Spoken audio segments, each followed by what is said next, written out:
This is Chris Lee of Southeastern 14, presented by the Bearded Iris Brewing Company, here to talk about Alabama's elimination of Kentucky from the SEC baseball tournament and also maybe unpack some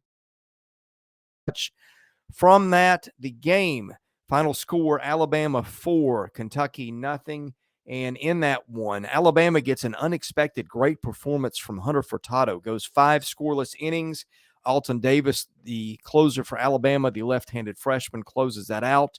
Andrew Pinckney, who has just been on a tear lately, hits another home run, knocks in 3 runs, gets 2 hits. Kentucky starts Darren Williams, who goes 5, gives up 3.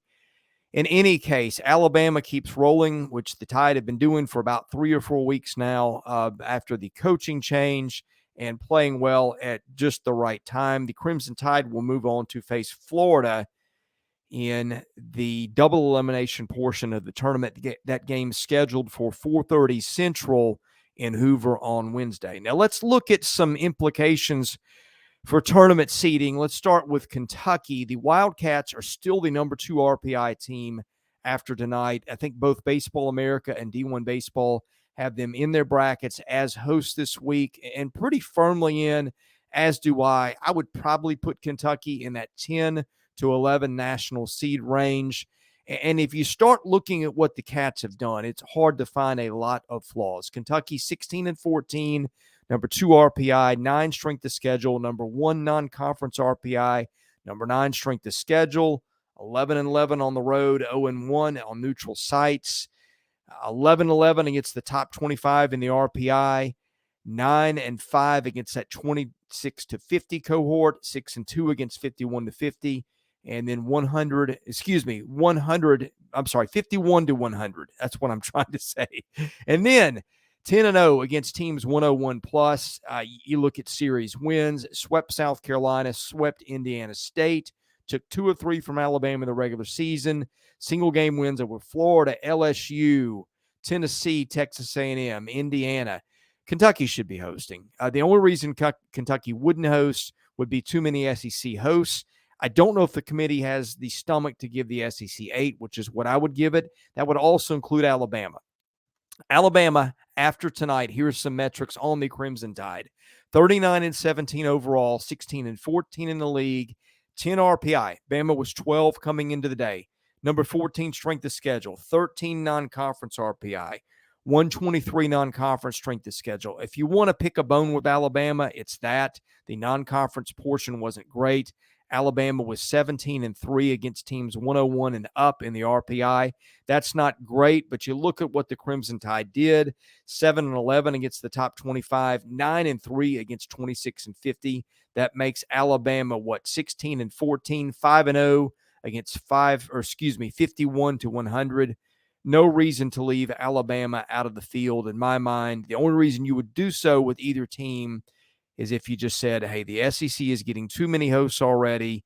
I think the league deserves 8. If you don't give them out, you're just discriminating because it's the SEC. I get it, but come on. This league has proven it all year how good it is. And I'm going to tell you where I've got these teams playing in the postseason, or rather who they're playing against. But first, a word from our sponsor, the Bearded Iris Brewing Company, which is Nashville's home for a beer that is unapologetically itself.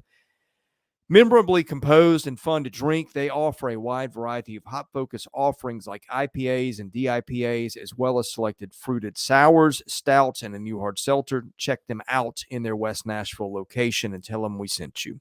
Okay, Alabama, I've got hosting in Tuscaloosa, and it'll face Oregon State, which that was one of those, as I matched these 2 seeds up geographically, you match these teams up from the Southeast, and a lot of these teams had a logical pairing with the team from out of their conference. For instance, Arkansas, Dallas Baptist, close enough.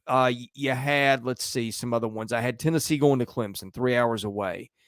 Vanderbilt hosting Indiana, which is about 4 hours away. You go down the list and you match up the geography.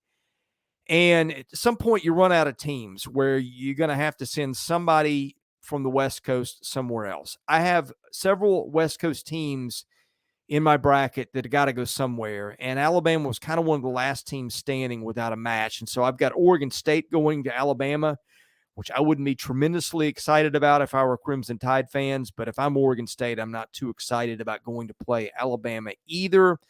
Kentucky, I have hosting Indiana State.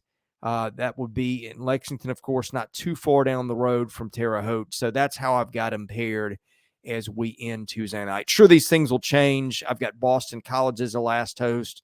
You got a bunch of teams like Texas, West Virginia, maybe Duke, Campbell, heck, maybe even Oregon State that could wind up hosting. So we'll see, because as the geography changes with the host, that changes a lot with the bracket. But Tuesday night, that's my best guess as how this racks up. Okay, if you like the video, be sure to hit the like button, hit the subscribe button. That helps our analytics, helps us get found.